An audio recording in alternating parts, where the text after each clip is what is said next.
അപ്പൊ നമ്മൾ ഇന്നത്തെ പരിപാടി ഹമൂർ ഗ്രിൽ ചെയ്യലാണ്. നാരങ്ങ നീര്, നല്ല നീരുണ്ട് നാരങ്ങ.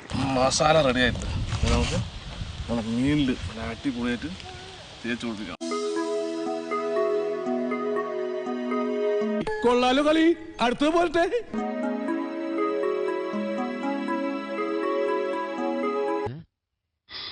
എന്തോ കരിഞ്ഞ മണം വരുന്നുണ്ടല്ലോ. ടാറിങ് നടക്കിയിരിക്കും.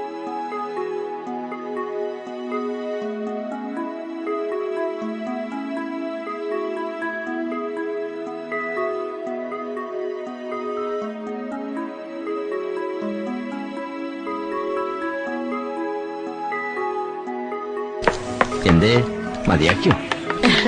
ഞാൻ വളരെ കുറച്ചേ കഴിക്കാറില്ലേ, അത് കണ്ടപ്പോഴേ തോന്നി.